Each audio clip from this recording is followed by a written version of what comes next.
Greetings, dear hearts. Thank you for joining us, family, beautiful family of light. Welcome to another special live streaming of information that we think you're going to love tonight. I'm your host, Sandra Mathis, for this short period, and I'm sending tons and tons and tons of love and light energy to all of you wherever you may be located. My heart is so delighted that you're here, and may all of you receive divine healing and love blessings from Source. May you find peace within yourself as we walk this path of enlightenment that we all have chosen at this particular time. Just a bit about myself. I'm an ascending sovereign spiritual being having a human experience, and so are you. I came into my awakening around 1996, and I began to expand very quickly in October of 2012. I'm the mother of four adult spiritual masters and the grandmother of 13 and great grandmother of two newborn star seeds, golden star seeds, might I add. In my experiences here, besides being mother and granny and great granny, I've been a teacher, a speaker, a healer, a high priestess, a tribal leader, you name it, I've done it. I have worn many titles only to realize that that's exactly what they were, titles or schools simply to advance me closer to my desired goal, and that reaching my 0 point and merging fully back into source oneness and full with the full realization of who and what I really am. I'm very real and I'm very raw. I may not look or speak the way others desire for me to speak, but what you see is the real me. What you see is what you get. And I advise everybody to be that way. That's the only way to be yourselves. I just ask that all of you, when you type your questions and comments in, to be real respectful of my platform guests as well as myself. All right? So, that being said, we give honor to Soulology and Todd Medina, who constantly uplifts the conscious community by giving opportunities for example, one like this, so we can share our love and raise and expand our light and expand, thus expanding the light of the community and sending out light to the world. My co-host for tonight is none other than Honeybee and her wonderful husband and twin energy, Michael. Hey!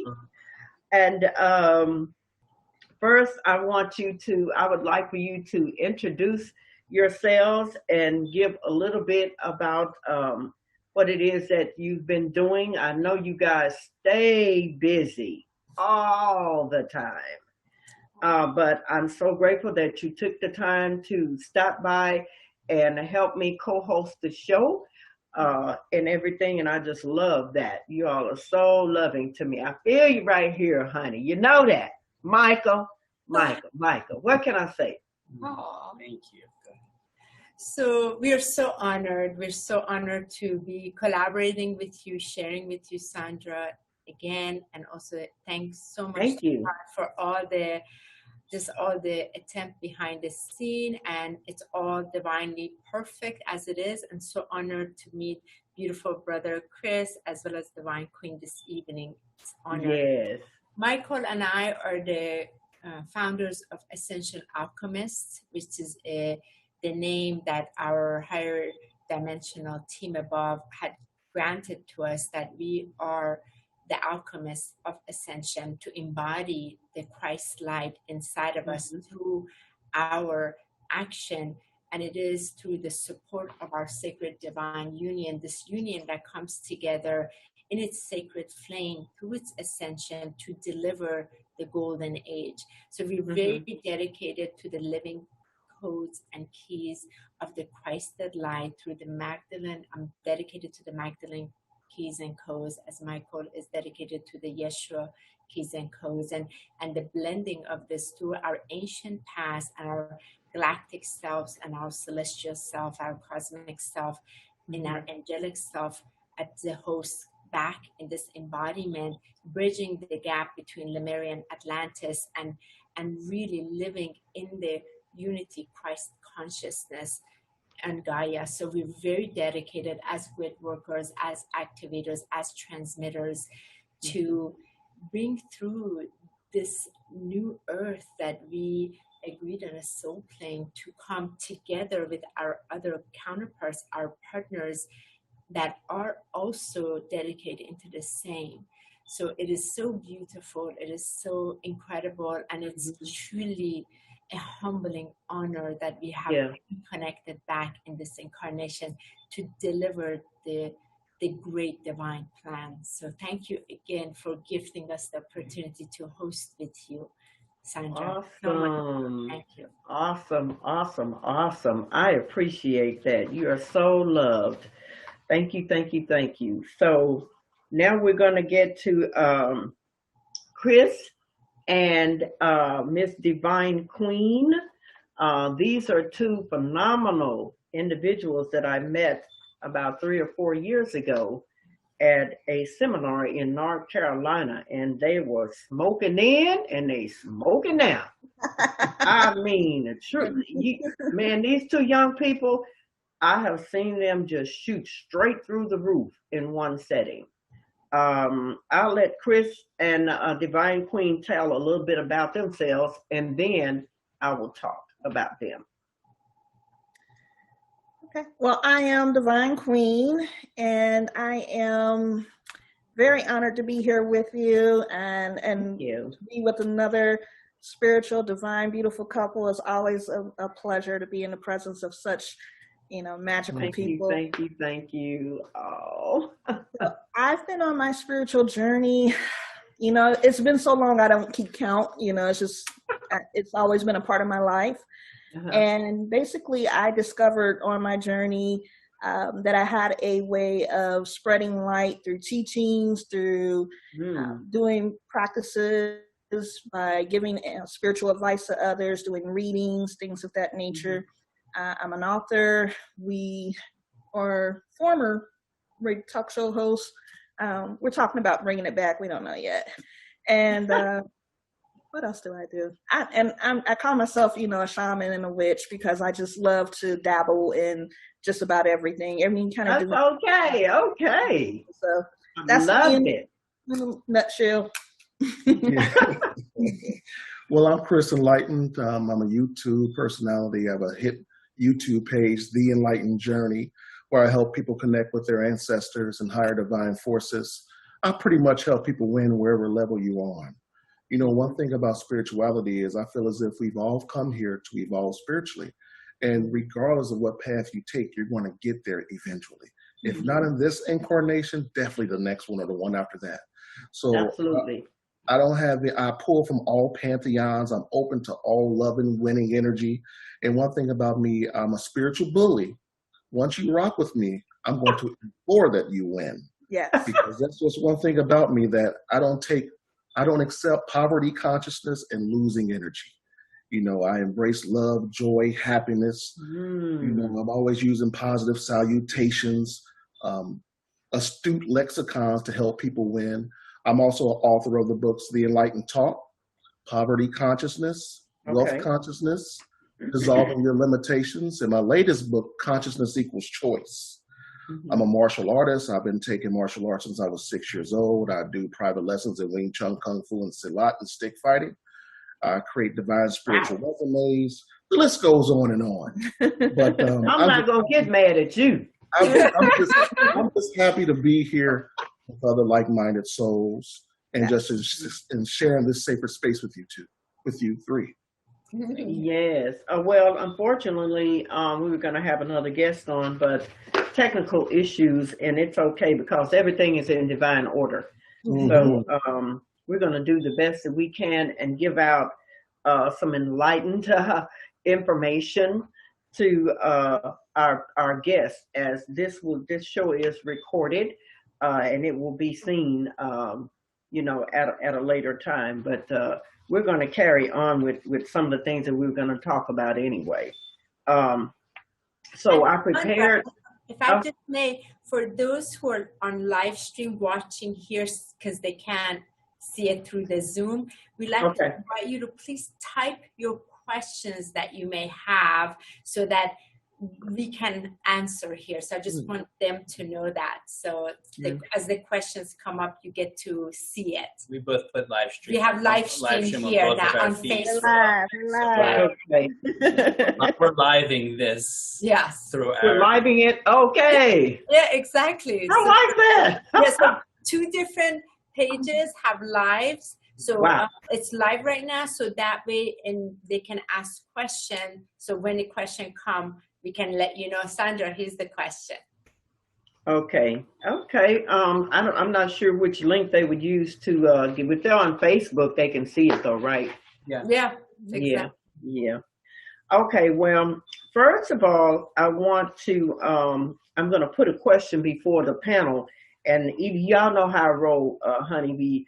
You can chime in and just talk as long as you would like to talk on the subject. So I had prepared about 5 questions, and then we're going to do closing remarks later. The first question was, how important is it for us to shift into the new earth frequency? How important is that? Is that really a necessary thing? And what if we don't? What if there are those that don't? So that's my first question. How important is it for us to shift? Anybody can answer. Well, I feel it's extremely important for us to shift because the whole purpose of us being in this experience is to discover who we are, what our purpose is, and how to make it out of this level of existence and into a higher level of existence. Even if you're not aware that you're in this spiritual journey, you're still winning because you're still going to gain some kind of knowledge out of it. And you will come back and it will make you a stronger individual in your next existence. But when you recognize and you understand what your purpose is, it's very important, and it's hard to turn your back on. Once you have it, you just have to engage it and move forward. Absolutely. Now, what about those that don't really understand what their purpose is? How do they get to that point of knowing what their purpose is? We have a lot of people that are newly awakened, which is why the show was really created, to assist those that feel stuck or they're confused or lost. They feel lost, abandoned. There's a lot of things going on the planet right now that they don't understand. They just know that they're scared and they don't know which way to turn, and all this new stuff coming up. People walking around with their faces covered up by the millions, going into the store and having a totally different experience as far as just buying plain grocery shopping, or, going to the mall or going out to the movies. This whole entire orchestrated plan was deliberately done. But how do you explain to people what's really going on so they won't be as frightened or afraid, or they can, just try to continue to just be calm and relax? What are some of the ways that they can do that? How do they know how to get to who they really are? I know I said a mouthful, but I ain't. Oh, no. It was a great mouthful. It was tasty. One thing I've come to realize is whenever you exist within the boundaries of your programming, you suffer. And a lot of people are suffering in fear and sipping from cups of uncertainty are signs that you need to let go and look within and start focusing on what you're feeling and not so much of what you've been told. One thing that me and Divine do, we don't watch the news.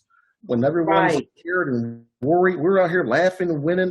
2020 has been the best year of our lives. So cut the TV off.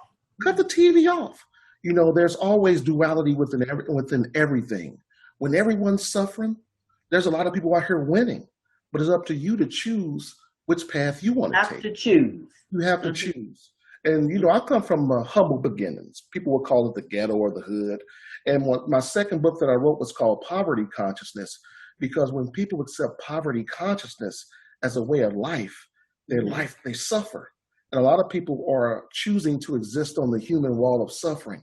And when you choose to live on a human wall of suffering, your life is just filled with suffering and unfavorable situations.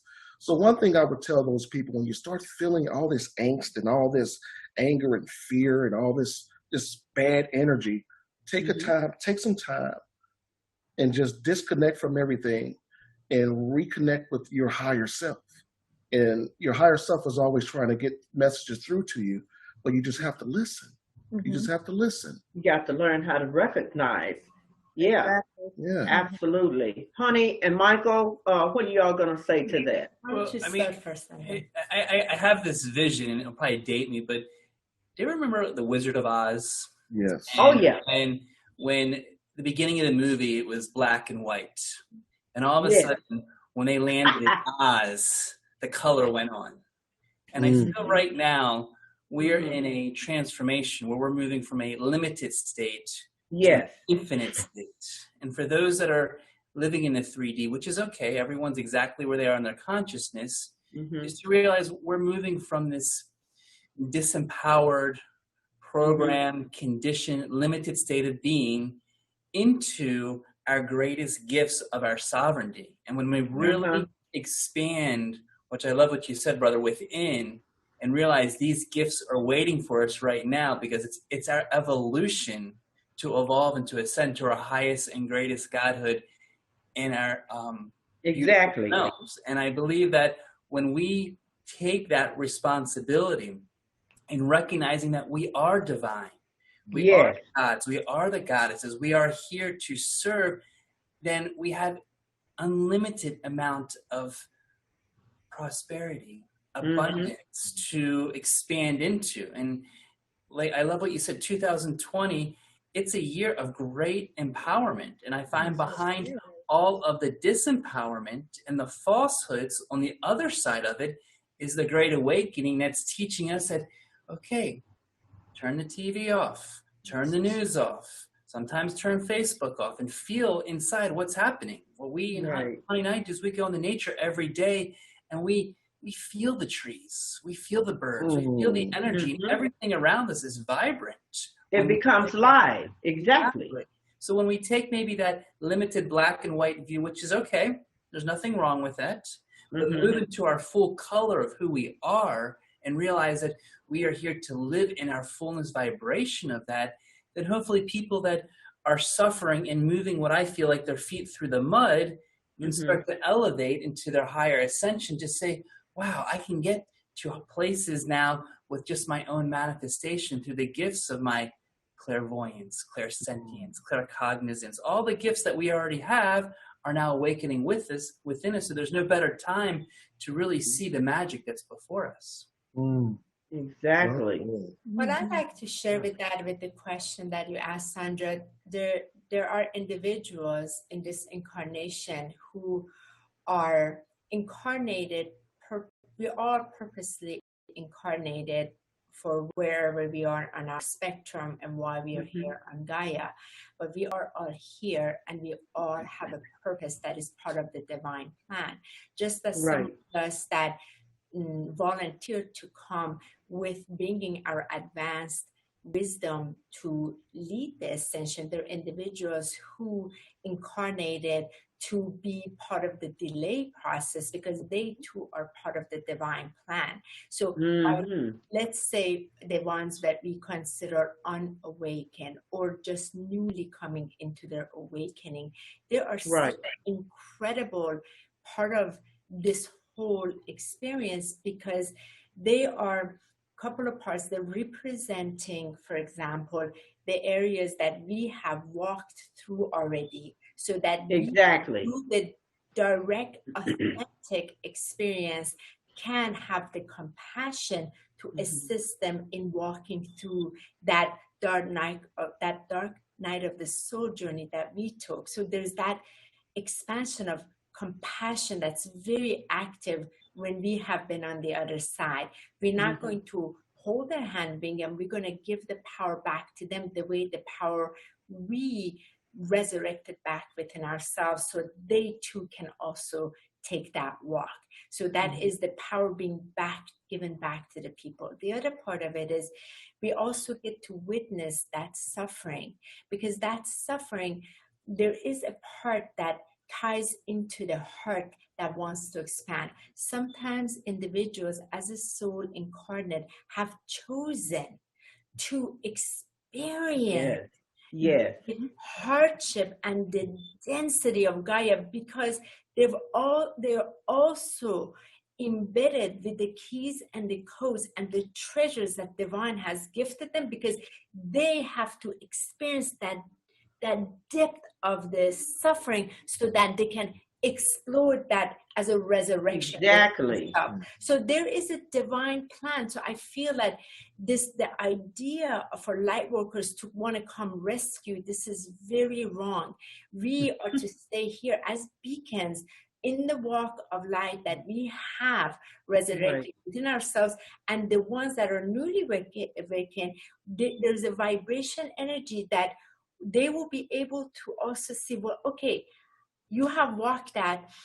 I want to hear what you have to say so that I can find that power within myself. Exactly. Exactly. I have so much respect for everyone's journey, because where I am now, I see it, the perfection in the imperfection. Yes. I see the organization and really the divine mercy in the chaos.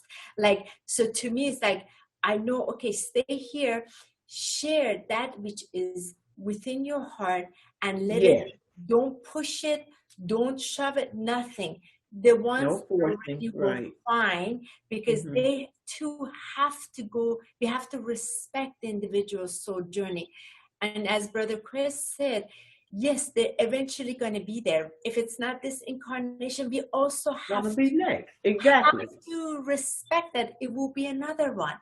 That too is okay. But they are also part of us. Are we going to get frustrated because they haven't awoken? Are we going to get mad and judgment? What is wrong with you? When are you going to wake up? So this is also part of that's being played out, which we can see the mass. And there are times it's like, I have also rolled my eyes, I have to say, like, wow. Like, seriously? Like, you're so hypnotized, brainwashed, you can't see. And then I have to step back, say, wow, I was part of that program at one point. Exactly. Compassion. Compassion. That's crucial. I mean, because when you really look at it, the entire matrix is a programming. Exactly. I mean, but guess what? We decided that we wanted to participate in this program. Here I'll say on every show, our triad is we are observer, creator, and participant at the same time. In all scenarios, we created, we stand back and look at what we created, and we actually participate in it, right? So when you take a look at a lot of the, Chris was talking about poverty consciousness, that's a program that you're choosing to participate in until you wake up one day and say, wait a minute, this doesn't feel good. I'm tired of being this way. I think I'll just rewrite the script, you know? So a lot of people aren't even aware that say again, Chris. I was just saying a lot of people aren't even aware that they're embracing not aware. Consciousness. Absolutely. They've accepted the program so much that they've gotten comfortable with it. You know, and that's one, I don't want to say it's a problem, but that's one of the things that's afflicting most humans walking around these days. And it's always good to just be indifferent to whatever comes your way and just learn from it. Whenever anything unfavorable happens to me, I don't get upset. I say, whoa, what do I need to learn from this? Observer. Exactly. And you start to observe it and try to work through it, and boom, you come up with a solution. The You can solution live. came from what? Your choice Yeah. to make, right? So that was the question, was how important is for us to shift into the new earth frequency. You're already shifting, whether you're aware of it or not. Exactly. Everybody on the planet Exactly. and in the universe says are shifting, whether you want to or not. It is the way things are. That's the way source works. It was an old saying when I was going to church that God is the same yesterday, today, and tomorrow. Take a look at that. Take a deeper look into it. And once you start breaking down what that statement really means, you're already shifting. If you give a little bit of energy into what that statement really means, you're already shifting. Yes, it's important to shift because that way, I mean, like I say, you're going to shift whether you want to or not, but we're on the planet. The plants are shifting, the air is different, our technology system is different, our bodies are different, we talk different, the food tastes different, everything has shifted.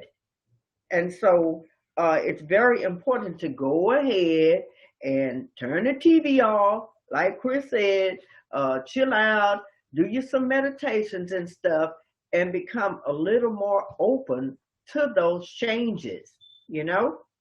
I feel that, the divine creator loves us so much. This divine mother, it is just, love is unprecedented. And so what happens is that we, as the incarnate soul incarnates in these garments, we are either going to kick and scream and to get this, happen, make it happen, or we are going to be in the flow with it and ride with it. So exactly, both of them are also perfectly fine because both of them are part of our individual experience, that is the contribution of the collective experience.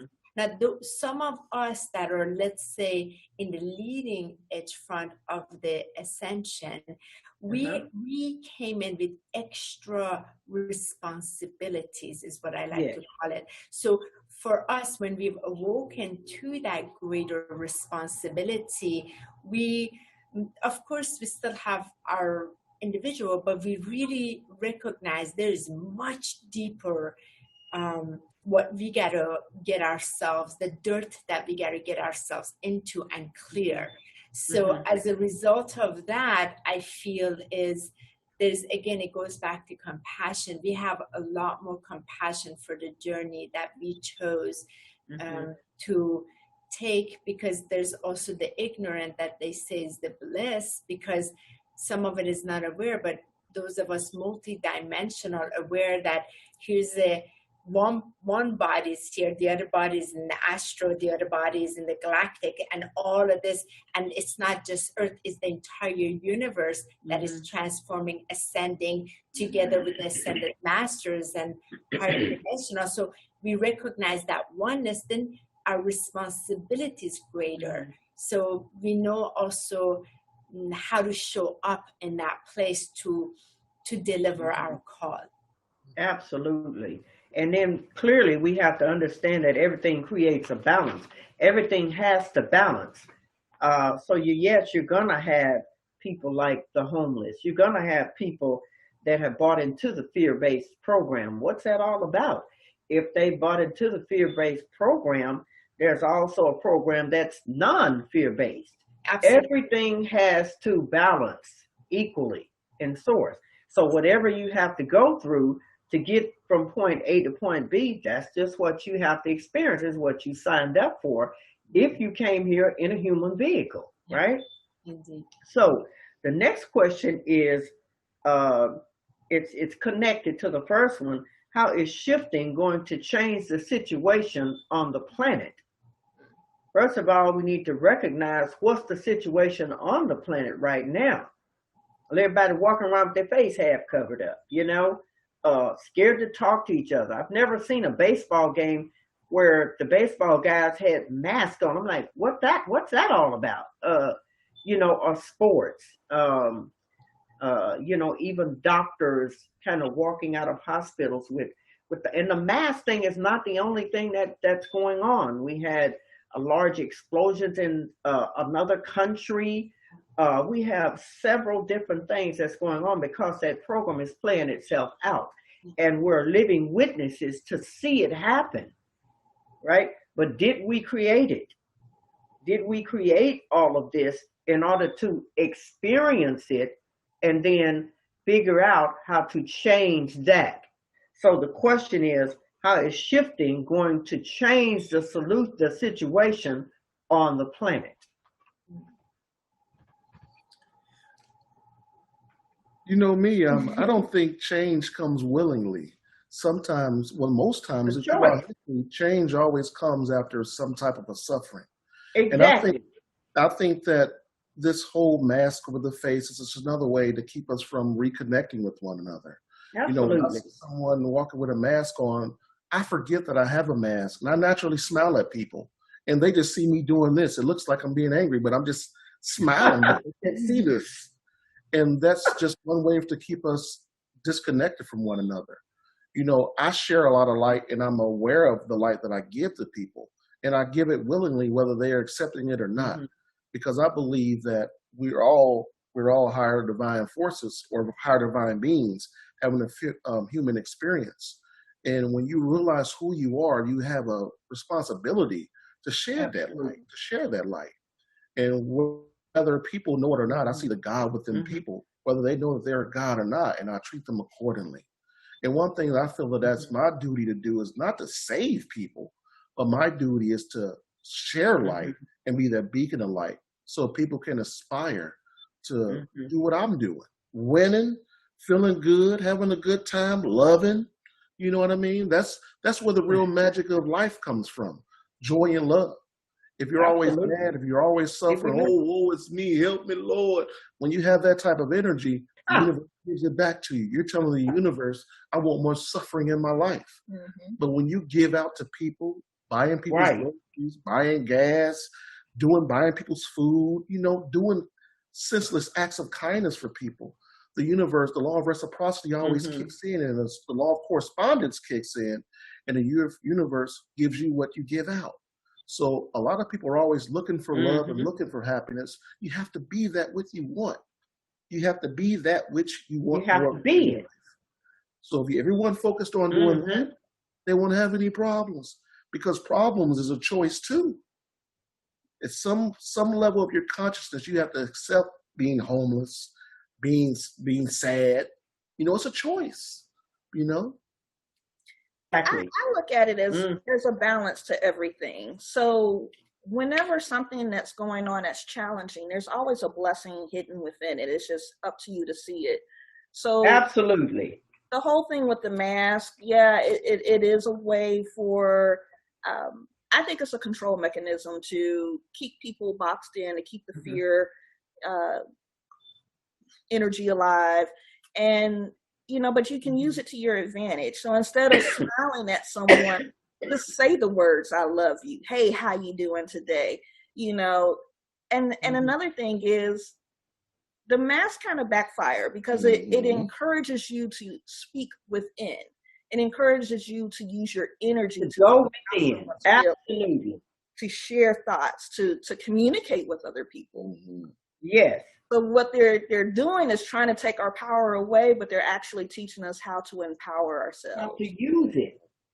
I totally agree. I think that by the pandemic, or whatever you want to call it, illusion that they put before people specifically backfired on them, because not only did it cause the mothers and the fathers to get closer to their children by actually seeing what they do during the day, how they interact when they have to teach them. Some of them probably got a little headache and was ready for them to go back to school, but I guarantee you these parents recognized where their weaknesses were concerning their children, and it drew them closer to them. It also caused us to go within ourselves to find that sacred spot within ourselves and how to, how to clear all of that out.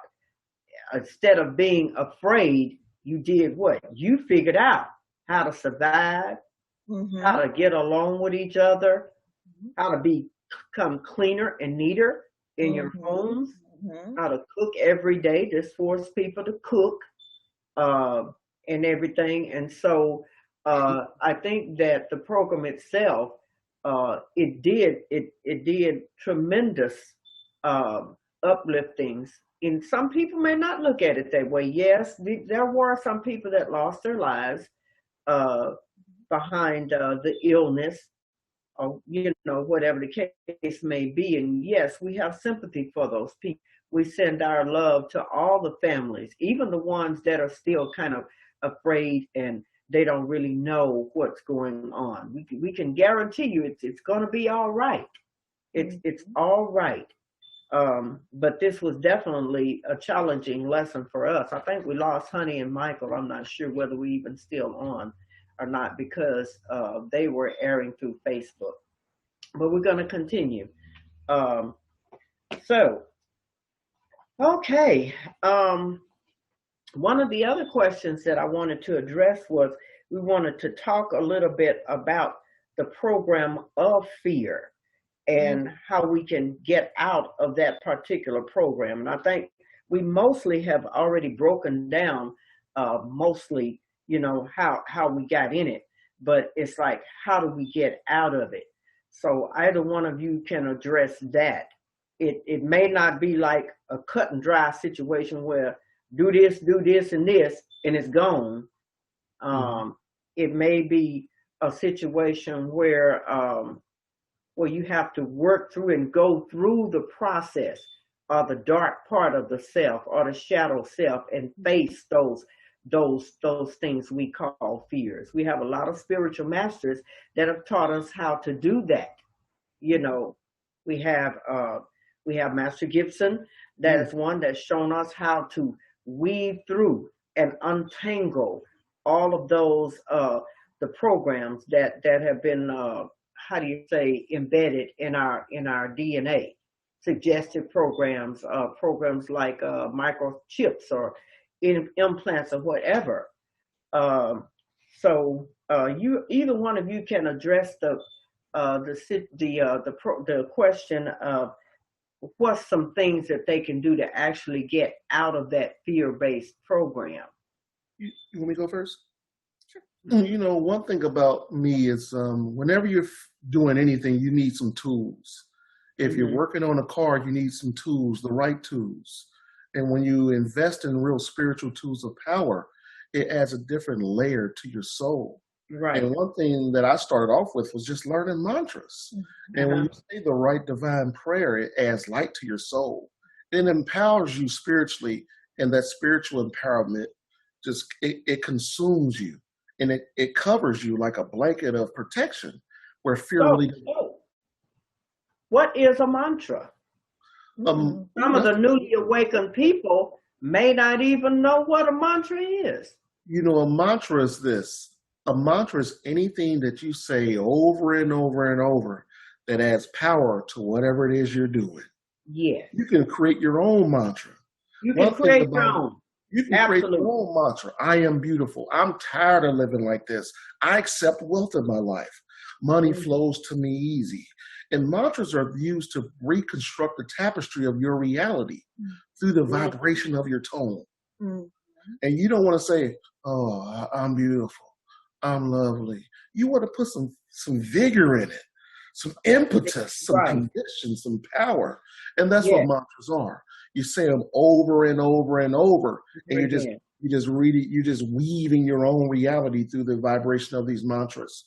Now, I say divine prayers because these prayers have been said millions of times for thousands of years. And whenever you say a divine prayer, you entangle your consciousness with all the people that has ever said that prayer. And what happens is you can pull from that prayer to help you out in your waking state and even in your dream state. Sometimes when you're asleep and you need some help, you can bust out a divine prayer, and it will just, I call them spiritual Uzis. because they will just dismantle whatever darkness may be coming your way. And one thing There about they real tools, hey, they're back. They're back. They're The back. energy is so powerful. It can Yeah. It is. Oh, okay, honey. We're talking about Yeah, Christmas. we were watching. We're watching. We're watching. So Oh, okay. fear. Keep going, Keep going, Chris. Chris. Keep going, Chris. We got you. We're right. Okay, sorry, Chris. You always see spiritual people wearing tools and rings and medallions and crystals and things like that, because these are just reminders of who we are, where we come from. And one thing about real spiritual tools of power, they work whether you believe they do or not. There you go. So these tools are helping you evolve in your waking state while you're sleeping. Right. When people come around you, it lets you know who's who. When people who are embracing darkness, or what I call lower vibratory algorithms within our earthly reality to make sure we don't succeed, when they come around you and they see these tools, something in them compels them to go the other way. Back up. But when people who have love in their heart, they may not really be into what you're doing, but they're vibrating high and they're looking for that light. They ask you, what is that? Yeah. What does that We mean? get that all the time. What is that? I get asked that all the time. Yep. Where'd you get it from? What's your name? They want to touch you and all that good stuff. I don't just let anyone touch me, but I know who I can let touch me. I always let my baby touch Oh, come on now, Chris. You got all that light. You know people gonna be wanting to touch you. What's wrong with you? me. I get strangers and all that good stuff always want to touch me, rub my shoulders and all that stuff. But I look at it as a compliment, because if I wasn't spewing light, they would be repelled by me. Mm-hmm. So one thing that I always implore people that I help is to be the light that you want in your life. Be the light that you want to be in your life. I can keep going, but I'm going to let my wife and other people talk. Well, I would say the best way to take control of fear is to run to fear. A lot of times we're taught, especially at a young age, to hide, to secure yourself. The boogeyman's going to get you, or, things of that nature. But when you have a bad dream, you should run to the boogeyman. Don't run away. When there's an obstacle or a challenge that comes up in your life, don't feel defeated. Don't hide from it. Don't sulk in it.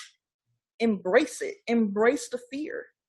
I shared a post today that our spiritual master, Dr. Mitchell Gibson, shared. Quote that he said to me once was, when you embrace fear, you become powerful. You embrace power. Mm-hmm. And so the best way to defeat fear is to run to it. Exactly. We are pieces of the Creator, the most powerful being ever. If we are a piece of Him, there is nothing we should be fearful of, because we can overcome it all. So then, that's a key right there. That's how you know it's a program. Mm-hmm. Where did it come from? Who created it? So it's a program that's created and inserted so that we can actually have that experience. And then once we walk up to the door and walk in and discover, shit, we the boogeyman. Wait a minute. Exactly. We're the one that created the stuff ourselves. I'm an exercise that you can do that will, and I, share this with our viewers, is you can walk up to a mirror and you stand in the mirror and you look in the mirror at your eyes. You look at your eyes for only a few minutes. When you look into your eyes, what? The eyes is the windows to the soul. You stand there and you look for a very long time, not a long time, just a short time, but after a while, you're going to start to look different. Mm-hmm. Why is that? Why do you begin to look different? Oh yeah, honeybee. Michael. Michael's back. Couple things on that. Go ahead, Sharada. So I just want to share, so one of the things with fear, one of the important things is I have a council meeting with all parts of me. So I kind of put chairs around, and I put my little my inner child there. I put my teenager on one chair. I put my Nice. I like that. I have my adult in one chair. And then we have like a council meeting. So like the inner child is petrified. The teenager is pissed off. The adult is trying to figure it out. The elder is like, all is good. And then sometimes the angels are also sitting in. So we have like a full council meeting. And then there is like something that, like, for example, me as a mother, you know, right now with my older son, they are forcing, if he wants to take even online class and he's not on campus, they're forcing to get COVID test. So I'm not fear of that, but I'm concerned. So I can see through it. So then I face that discomfort, right? That has brought up, and let's have a council meeting, because they hire me, my higher self knows all is good, but I have to respect all these other parts of me that are uncomfortable. So there's like a full meeting, and I get to hear all of them. The pissed off, the angry, the one that's scared, like, and then just what I learned, what I discovered is that all these parts of me are parts of me in the universe that have been fragmented. And there's a soul, there is a shamanic return of my soul inception, reuniting through the fragmented parts that have been played out in different universes, multiverses. And through this experience, there's a call that has gone out to return them all back, so that my higher self can bring it all back. So all are hearted. It's not ignored. It's actually finally hearted. Whether it was from this incarnation or another incarnation, the experience has been revealed. It's my own revelation once again, so that I can bring love to it, again with compassion, and to help them also remember all is divine, all is perfection. And so one experience I had with beloved Yeshua is one day that I was so frightened, me individually, and he reminded me, he said, expand your love deeper. And I didn't know how. He said, go deeper, go higher, more. And he said, this was with, I was meeting a draconian being, and it was a very difficult encounter. And it was very frightening, I do have to say. And this is when Yeshua had come in, said, the only power you have that they can never touch is love. When you bring the divine love, what will happen is that energy will pull back, retract, and then it too will find its way back into the light. I was like, wow. So I want to have this council meeting all the time when there is so-called experience of, let's say, fear, for example, so that all parts of me are not denied anymore, because most of us came in denying so many parts of ourselves. So our different bodies, the 7 bodies, are like ignored. So finally, for me, I felt if fear come, like you say, Divine Queen, face it, but face it with love, because it is a present that is presenting back to you. It is a gift. And so, she said it perfectly. And what I specifically do to add to that, because it's so elegantly expressed, is when that fear comes, really see the illusion of it. Because when you really find truth within yourself and divinity, then you see that the fear does not exist. But somewhere along the way, we have created a resistance to it, because either we're scared of it, we're afraid of it. And so what I like to do is I like to develop an intimate relationship with it by inviting it, and then really starting to say, okay, fear, what is this fear? Not being accepted. And then really sitting with that feeling of not feeling accepted, and then going deep into that feeling and letting that feeling of not acceptance to grow within me, because then I'll start to really let the sadness and anger and energy. And then when I'm to that root, then I'm like, wait a minute, but the divine does accept me. And if the divine accepts me, then there's not a such thing as rejection. Or if there's the fearing of loss, which many of us have gone through on this physical plane, like the loss of my father 2 years ago, or my recent grandmother, and there's that just missing, and there's that feeling like, wow, I really lost a dear beloved. And then my dad is talking to my ears saying, son, I'm still right here. I'm like, no, Dad, I miss you. You know, I really miss you. Like, I'm right here talking to you. So I'm like, I know, but I really want to hug you and I want to talk to you. Like, no, I'm here in your heart. So I feel like when we can really invite that fear of some of our biggest ones of loss, rejection, abandonment, betrayal, and just bring that within ourselves and say, okay, let's have a little powwow together. You know, I loved what Honey said. Let's look at the aspects of ourselves that are really having, pardon my French, a shit fit that is going on, and then bring love and, most important, acceptance, because I almost look at fear sometimes like that little child trying to, like, you know, create a scare. Like, we can't put it under the carpet or lock it in the closet, right? Once we give attention to that fear, once it no longer, it's not a burden anymore, because that fear wants to find a way,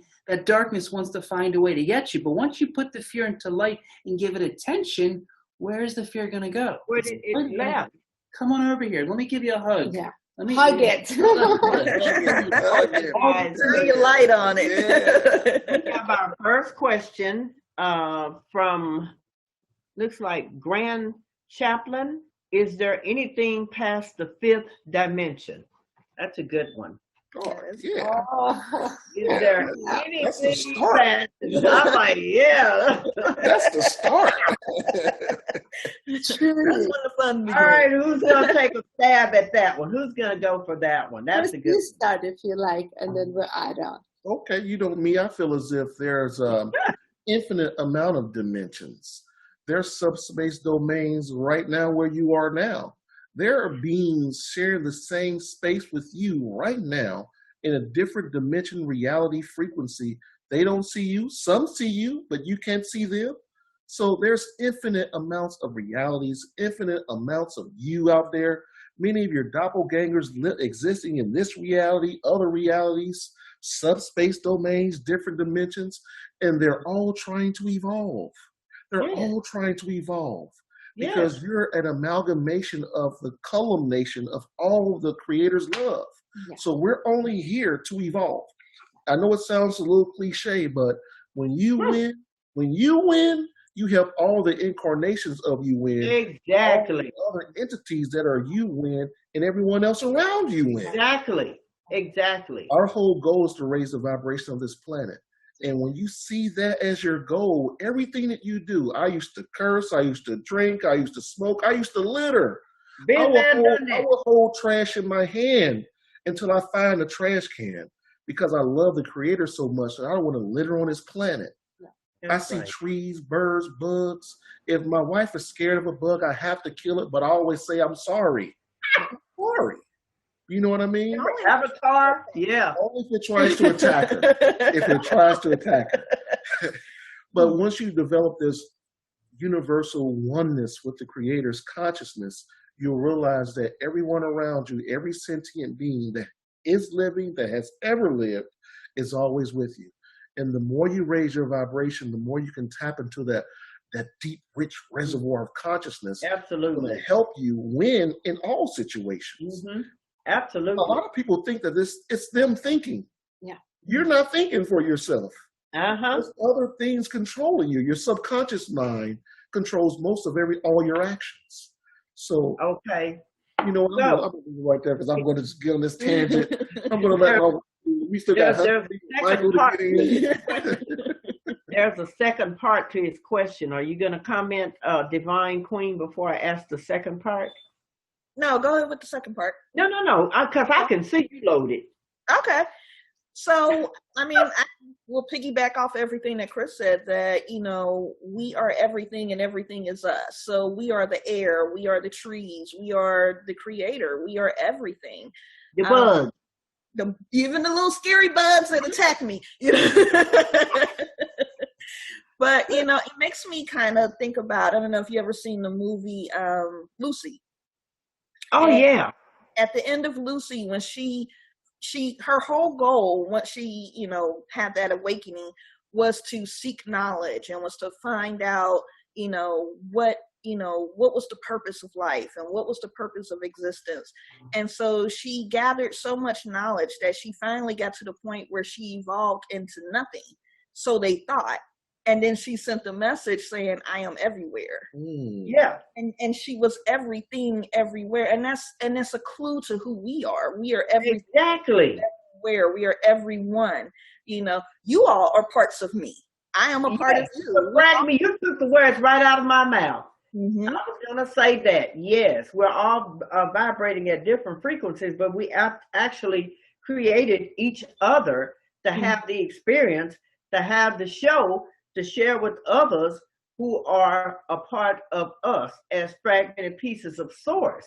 You know, even though we look different, we're actually the same. We are. The second part of his question is, how do you control all of them at one time?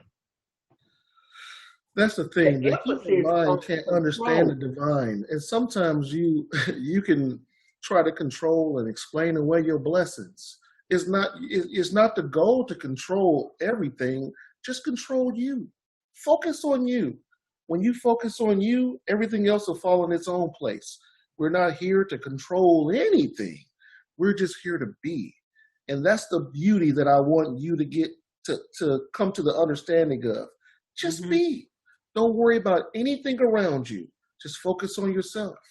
Focus on controlling yourself. And focus on controlling your vices first. If there's things that deep down you know you shouldn't be doing, but you're doing them anyway, start there. If it's cursing, treating people bad, just be mindful of your thoughts. Because the higher divine forces that are here to help you, they're not going to really watch what you're doing. They're going to watch how you think.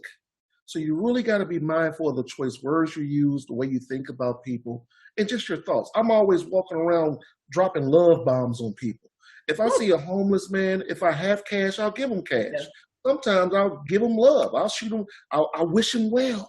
Because a wish him well will last a lot longer than a tangible dollar. You know what I mean? Exactly.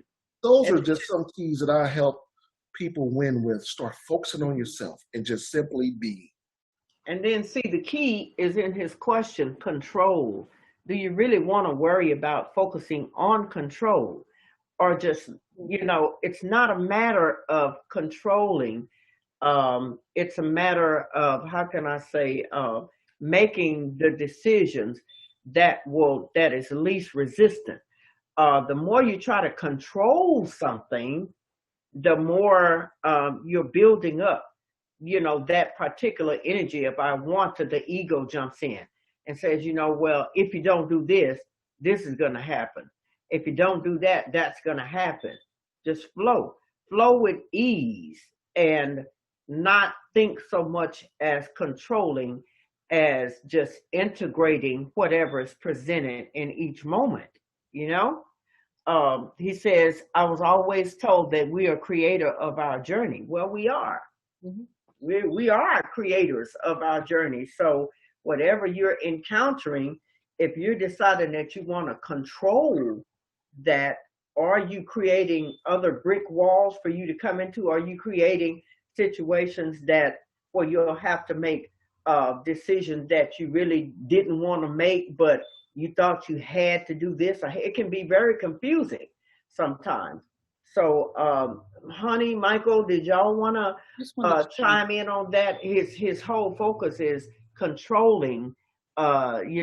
He asked, is there anything past the fifth dimension? How do we control that? And then he was told that we're creative of our own universe. So y'all wanna speak on that briefly? I just want to share very quickly. It makes me remind a beautiful line out of the book Ishmael, and what it was said is, life lives you. You don't live life. And it really spoke to me that as much as we feel that we're moving through life, we are these conduits of pure energy. When we allow this fluidity, when we let go and let God, then the magic of life automatically happens before us. And the world control has been, I feel, a program that's been based within us to create security, because one of the biggest fears that most people have is when they're not in control, or the fear of being out of control creates a lack of connection, a lack of safety, and disempowerment. Our lower three chakras, which you see all over the place right now. So I find that in that letting go and just allowing that natural flow of chi moving through life, then there's no more resistance. We are just in this constant fluidity of change that's happening every moment.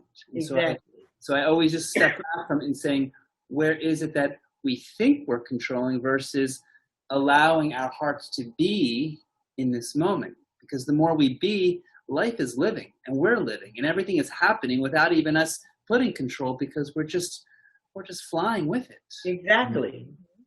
Absolutely. Regarding the question, I actually appreciate the question he has about the dimensions. It is important to nourish the intellectual mental body that desires to want to expand. That is beautiful. There is, as Chris said, as we all timed it, there is infinite dimensions. And but the question becomes, with that knowledge, what do you wish to do with it? For example, from this consciousness that we are focused physically in this now, we communicate the idea of dimensions, different frequency fields, and attempt to capture what is, but we still fall short from being able to capture it. And there are multiple infinite dimensions that are simultaneously absolutely existing right now. And when our frequency field shifts, we are able to experience these other dimensional realities as part of the experience of the oneness. So, for example, when, Sandra, as you know, when I had died on January 8, 2012, and I crossed over to spirit side, that journey of being in just a spirit first before the Archangel Haniel took me to the next phase and the next phase, there were different dimensional shifts because I moved from out of this physical form into what we would call like spirit or ghost or whatever you want to call it. That was a different dimension where things were very different. Then from that changed to a different dimension when I was taken to another entire universe. That was a whole different dimension. Then from there I was taken to another place. So to be able to experience it from the other side of the veil, what we are saying here can't quite capture the experience when we are on that experiencing the multi-dimensional oneness. And the final place that I was able to experience was the nothingness, which was none of this. I was not a light body. I was not anything other than pure consciousness that was with everything. And that's where I met beloved Yeshua, and I met the Arcturian Golden Council of 12, where all information was being revealed simultaneously. So there's this simultaneous multi-dimensional existence all happening at once, in which in our incarnation in this time, the physical focus, we can't even digest it because we don't have the capacity of experiencing the fullness of divinity in here, yet we are rising our vibration enough to be able to just parts of it digest, because we're still physically focused, which is a denser vibration. So for this gentleman, this person that asked, being in charge is different than being in control. Two different vibrations. Being in charge, when you take charge, that means the will of divine is showing up. You want to take charge and you want to, there's a different will in that.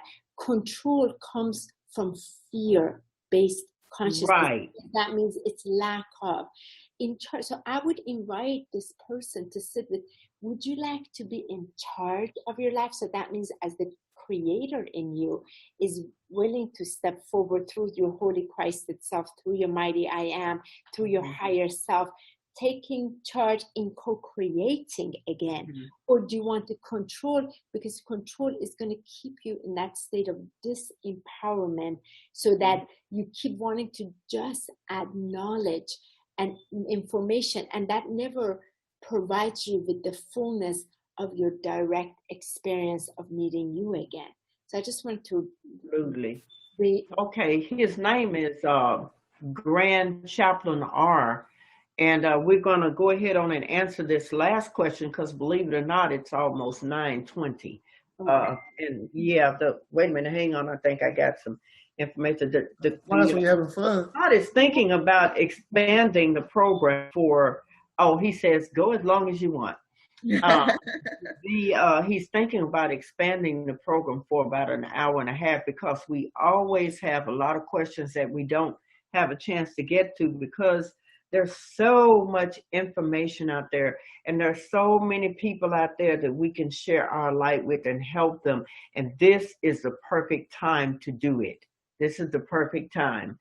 I was going to try to talk about a little bit about the 88 Gateway August and the Syrian Gateway that supposedly is going to close around the 27th. But we have one other question to address before we get to that.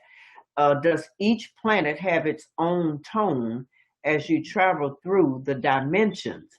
Well, I mean, I'm sure that they do because everything has its own tone. The flowers, I think Master Mitchell Gibson said one thing about communicating with plants. Plants are actually vibrating a little higher than we are because they're already directly connected to the sun, to the earth, to the planet. They got their own vibration. A car has its own vibration. Shoes have their own vibration.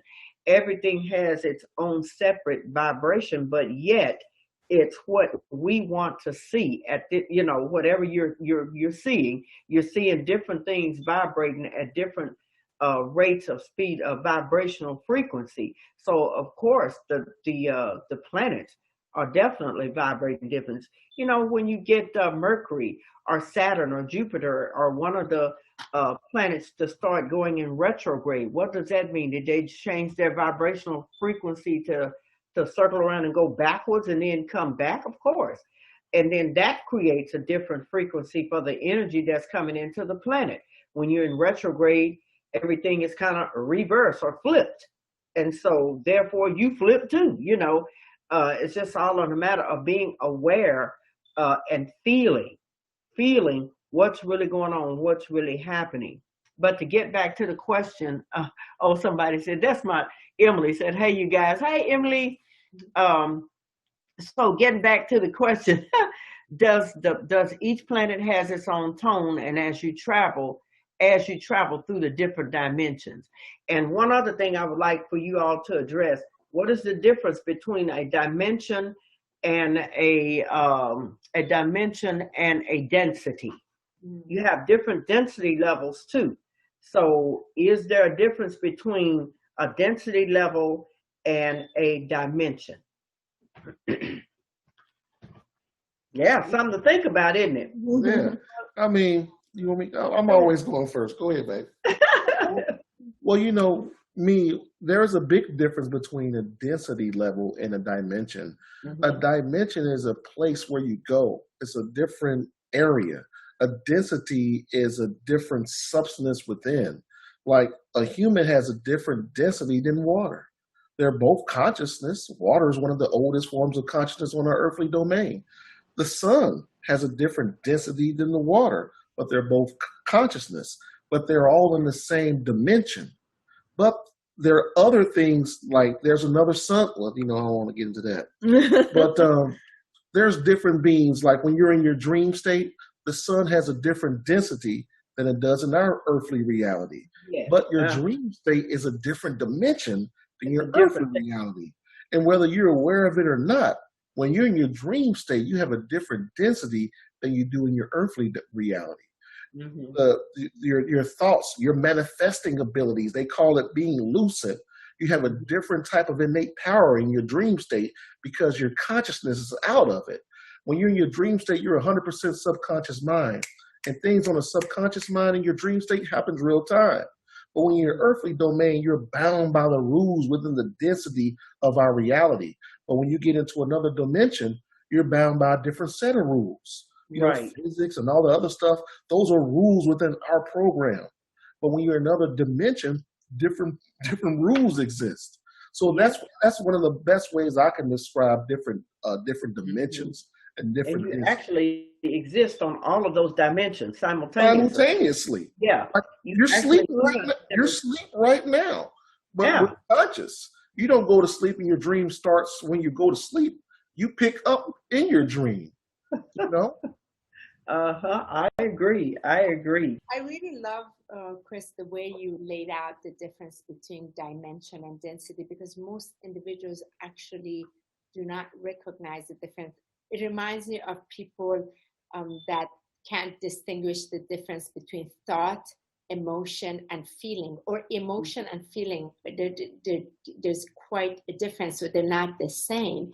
So the way I recognize dimension has to do with the speed of your light body and how fast it is spinning. The faster it is spinning, you're able to experience different dimensional realities. Within each dimensional realities, there is a different density. However, within higher dimensional realities from the fifth dimension and higher, you do not have the density because it's not bound by the so-called, like, let's say, gravity and what have you. You do not have those in these different dimensions. So those laws do not apply there. And so as the vibration raises and the speed, because through our trillion cells, the cells vibrate at a different frequency. Right. The frequency has to do with the sound. You mentioned tone. So it's the light, the sound, the tone, the resonance, and also the level of love. The higher that level of love, there's very little density in it, because in pure source light there is no density. It goes back to oneness. So we are going, the denser is the more of the, let's say, I look at it usually as an electromagnetic field, the way that is and how it's pulsing. And the higher the vibration that has to do with the spinning, you're able to experience more of the purity, which is with the tones and the light and the sound vibrations within that. So that's where the distinction is. So I would never say we're in like fifth density. That makes no sense to me. That's third dimensional construct, and then we're going through, let's say, fifth dimension, seventh dimension, ninth dimension, because we're able to experience the realities that are much more refined in their light spectrum and the tone and the sound that becomes available. So as you mentioned, the planets, of course, not just our solar system, all different stars and Milky Way and planets, they have the communication is in the universe through sound and through light. So that is how the communication is. And so and then one thing I want to point out here, all of those that you mentioned, honey, goes back to feeling, right? You have to feel the light within you. When you hear the sound, it's going to touch something. You're going to actually feel that vibration. So everything goes back to the heart center. Is what? Feeling. Everything is feeling the vibration of it. Everything is always moving. Energy in motion, emotion, right? So that was one thing that I wanted to point out. Michael, we got one more question. Michael, did you want to explain? I just wanted to add to that and tie that to the first question that you mentioned about the dimension. And what I received recently is that, I look at it where we are right now. If we can look at a racetrack, and you know how you have that inner lane where we're moving very, very fast around the universe, that outer lane which is very, very slow.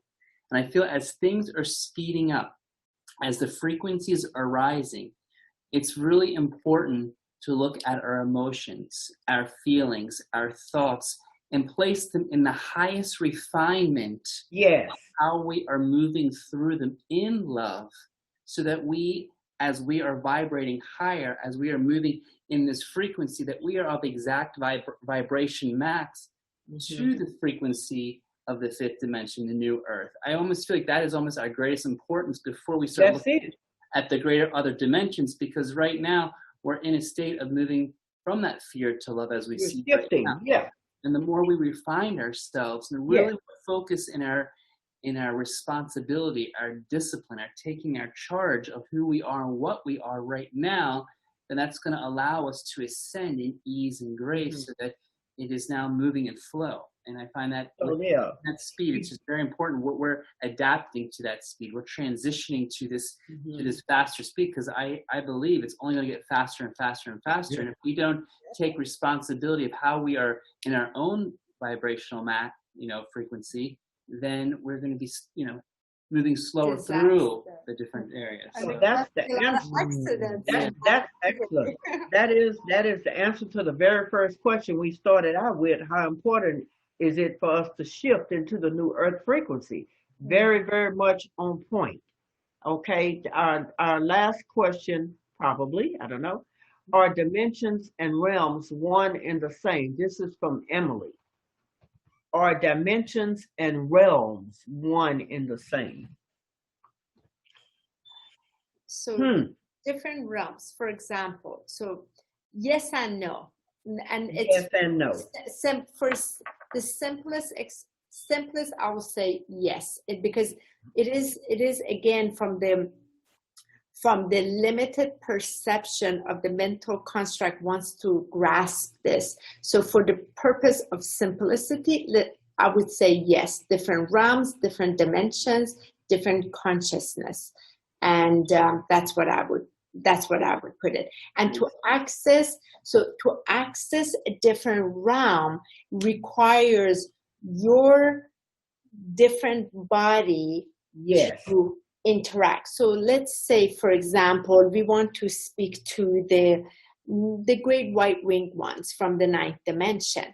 So in order to communicate from here, we cannot. There is the rays of the consciousness, there's the rays of the light, there's the rays of the love, there's the rays of the vibratory spinning. Exactly.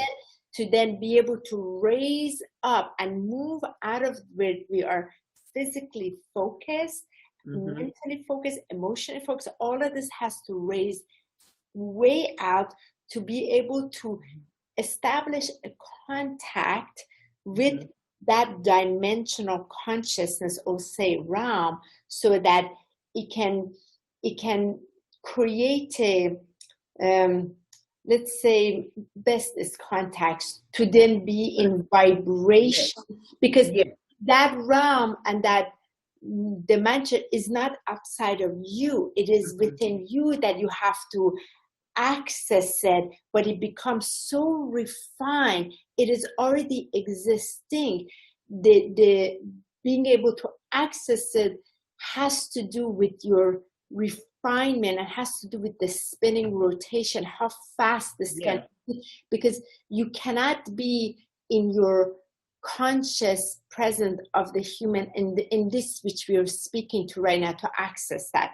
We have to raise it to be able to put the conscious mind out of the way, to be able to sort of like tuck it away, to be able to raise so that you can establish this connection with this realm that is already within you, to then be able to see, let's say, the white winged ones and their world and the language and the rays of light, and commune with that magnificence. That sounds delicious, honey. It is. It's so they're so wow. She loves to say that. I love that term. That sounds delicious. Yes. I'm going to piggyback on that, because I want people to really understand how important it is to listen to what Honeybee is saying. Because the same way that people raise their vibration, tap into these different realms and dimensions of consciousness, When you're embracing suffering and hate, you're doing the adverse thing. Yeah. You're attracting Yeah. particles of darkness in your life without Exactly. knowing it, but it'll manifest in your life. Chaos will be going on, craziness, suffering all around you. That's when you know you need to take a step back and focus on going within. When you're winning, when you're always smiling, you're always in love, things are going great. Again, we have challenges, but we have different methods to tap into these higher realms of existence and consciousness. And it's not going to just, oh, I'm going to tap in right now. No, it's not going to be like that. It's more of a feeling. Like, I'm not just going to shoot to the sky like that. It doesn't work like Chris, that. I have to tell you, thank you so much.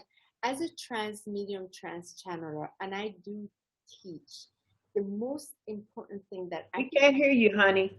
Oh, as a trans medium, trans channeler, and a trans medium that communicates in multiple realms, and I speak in their language and interact, and then bring their consciousness here onto the earth.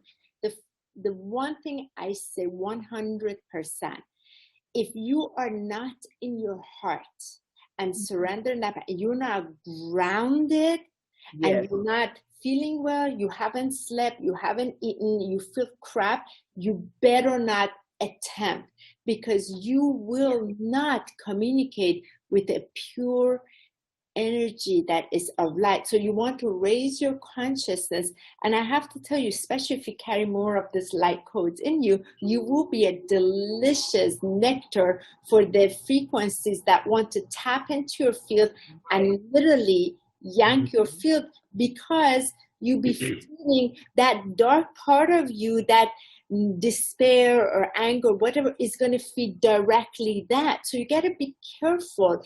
You want to interact, make sure you're feeling really centered in your heart. Your heart is everything, and that power is powered by the divine force in you.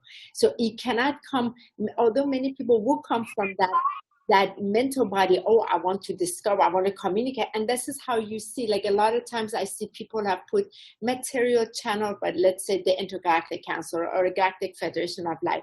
And I can feel instantly that's not coming from light, far from light, because I can feel it instantly, like viscerally, that material, because it's a frequency. The frequency is so pure.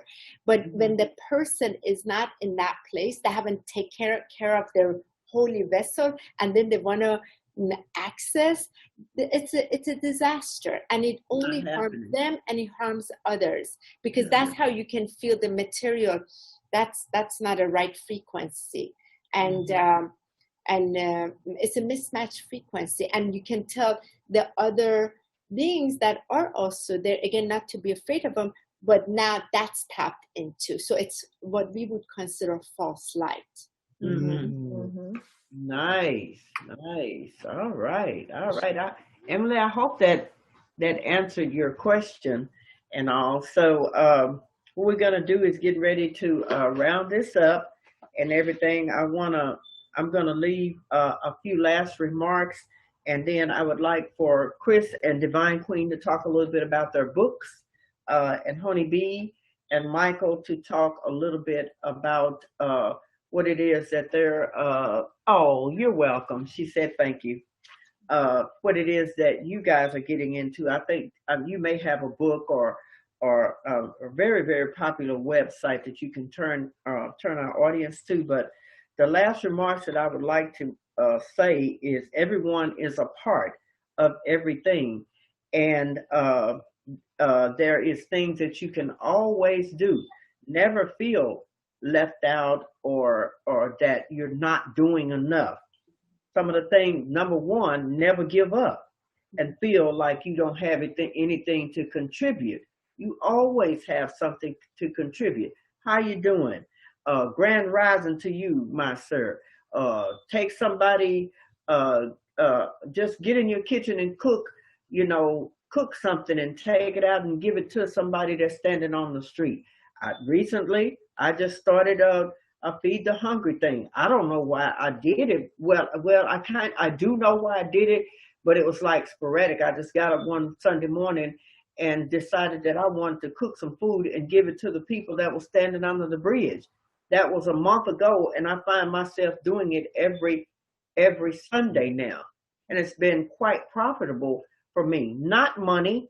I don't get money for doing it. It's the feeling that I get and knowing these people are hungry. What would I do if I was out there?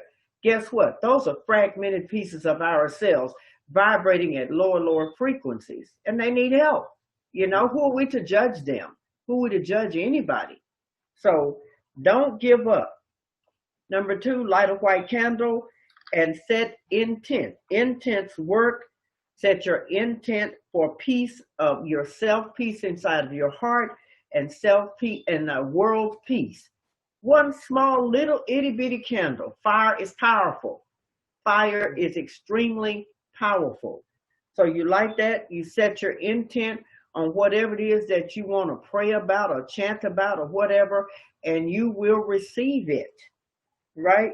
And the third thing that I do, I got it posted on my webpage, is put a glass of water out in the sun for maybe 10 or 15 minutes.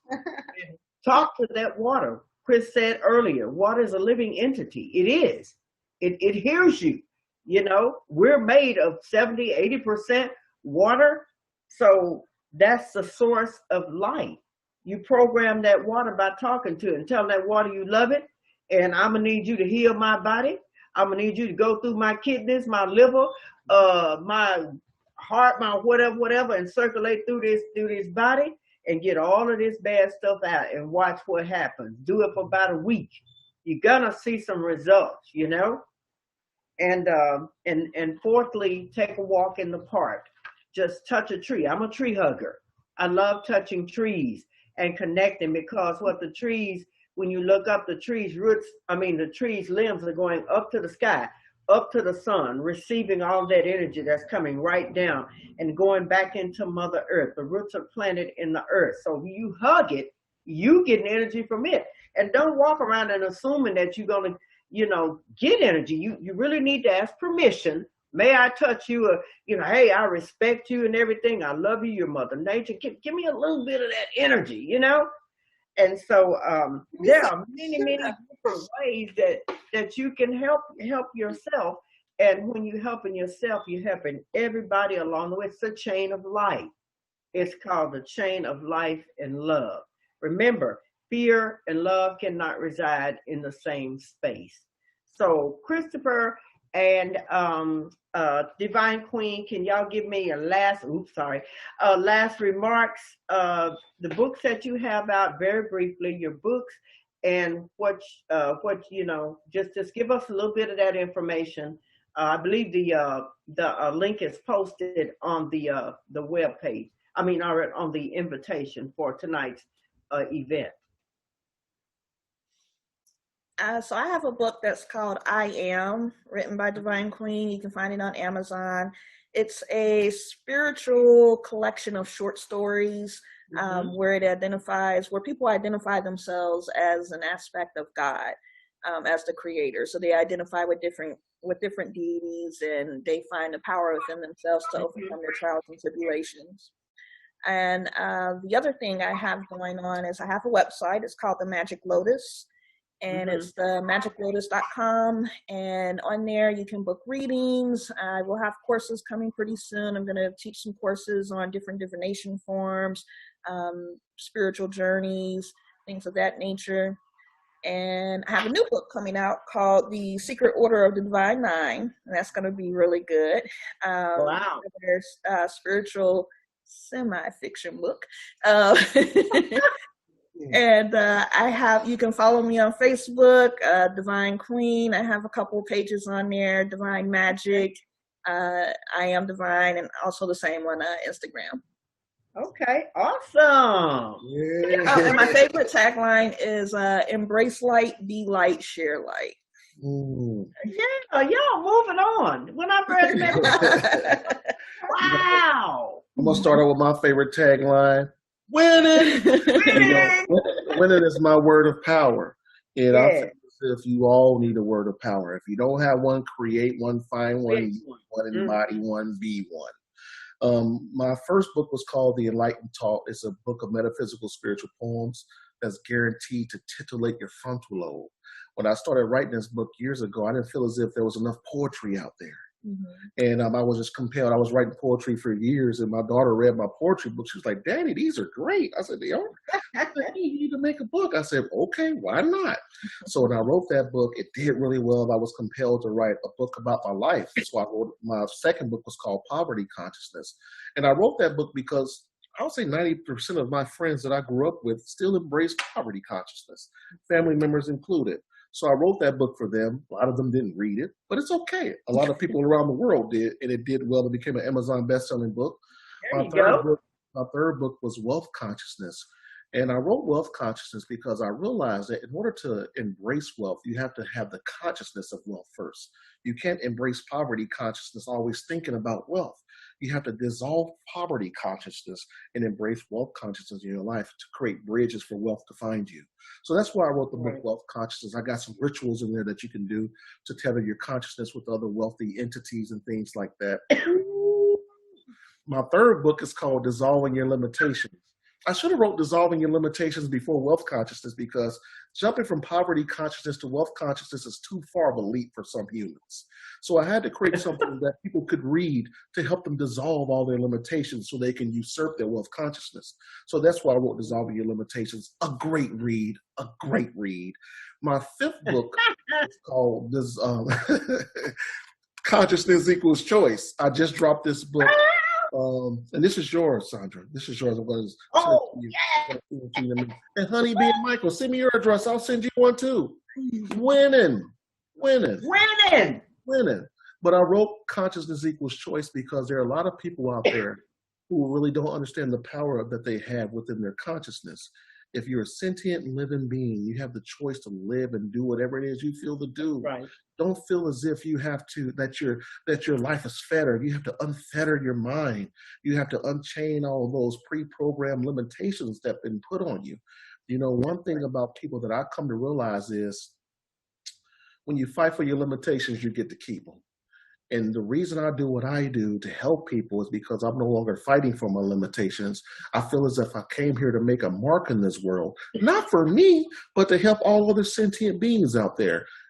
In this incarnation, I'm Chris Enlightened, but I don't know who I was before or who I will be. But right now, I got a chance to make a change, and I'm going to do it. And that's one thing I implore everybody listening to this video now, in the future, or in the past. I'm imploring you all to challenge yourself to be more, be better, do more, do something. Don't be who you are today, who you were last year.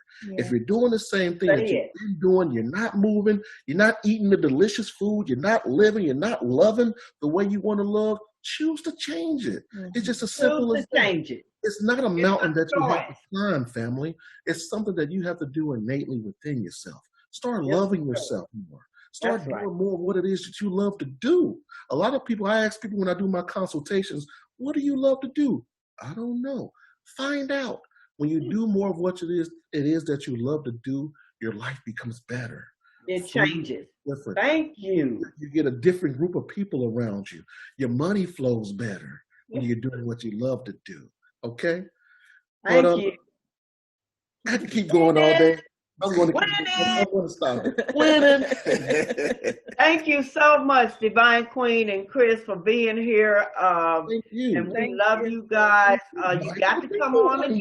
It's done every 2 weeks. So I'm gonna ask y'all again, because this ready. We accept. We accept in advance. Absolutely. Okay, now my girl Honey B and Michael. Come on, let us have the good stuff.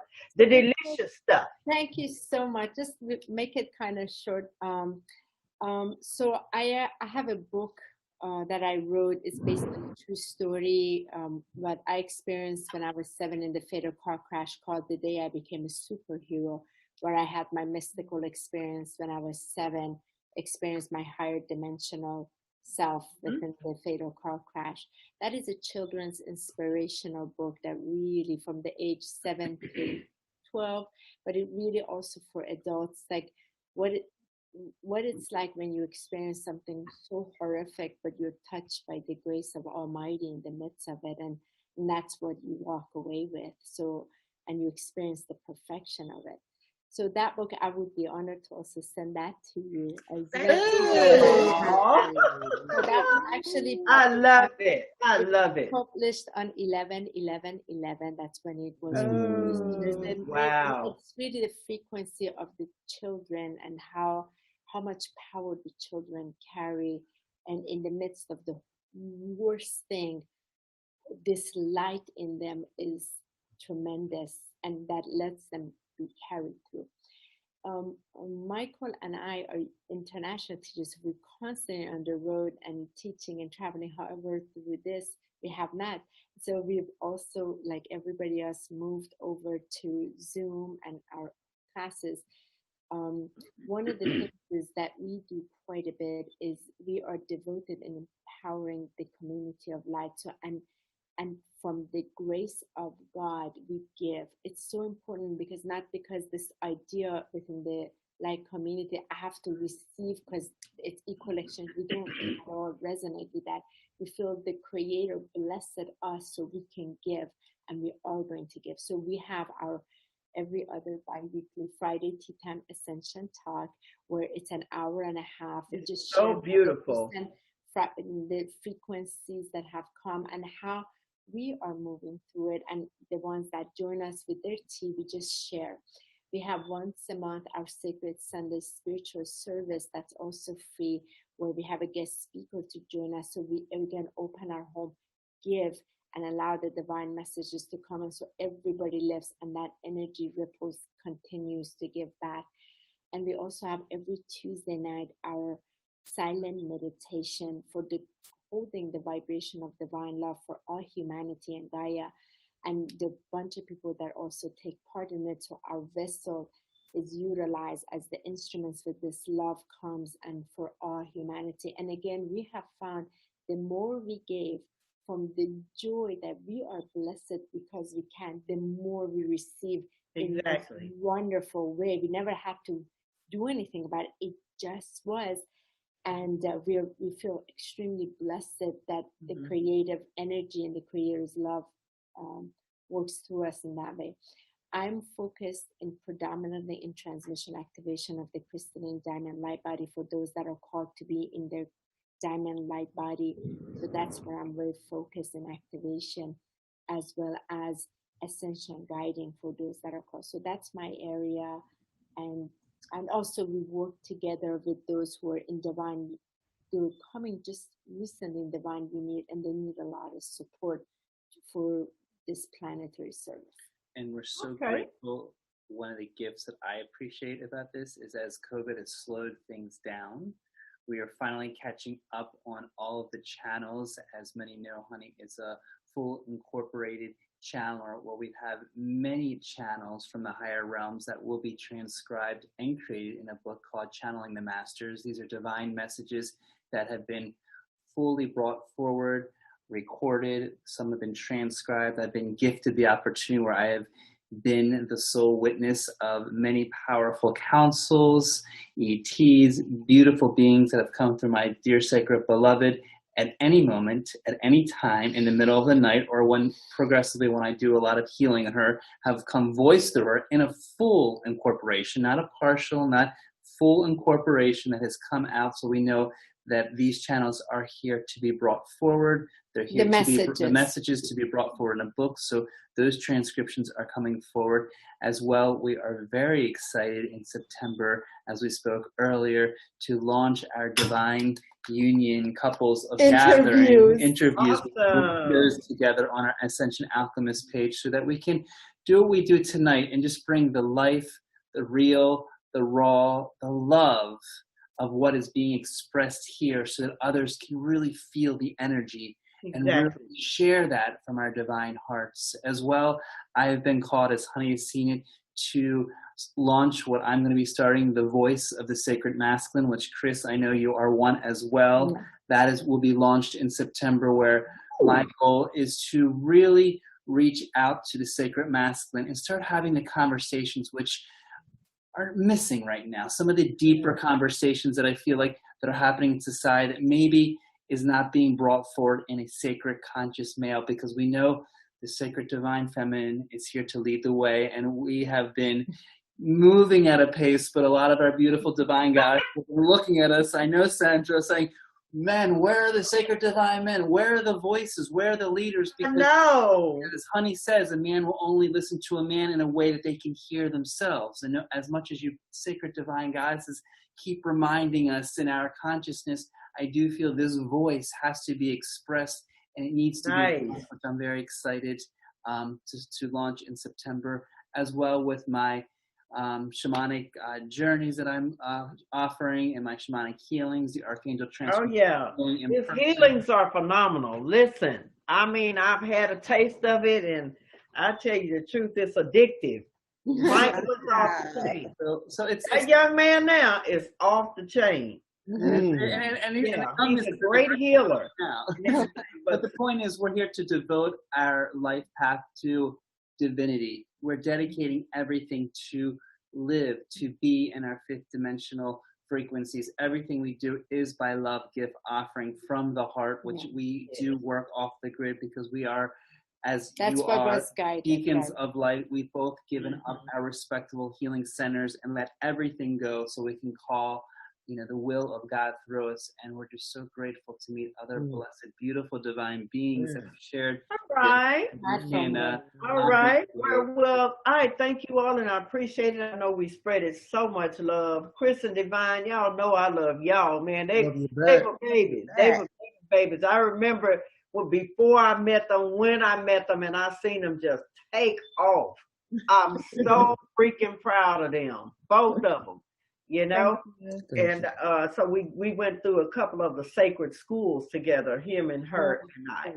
So we got that spiritual connection. And Honey and Michael, I don't know what to say about y'all either.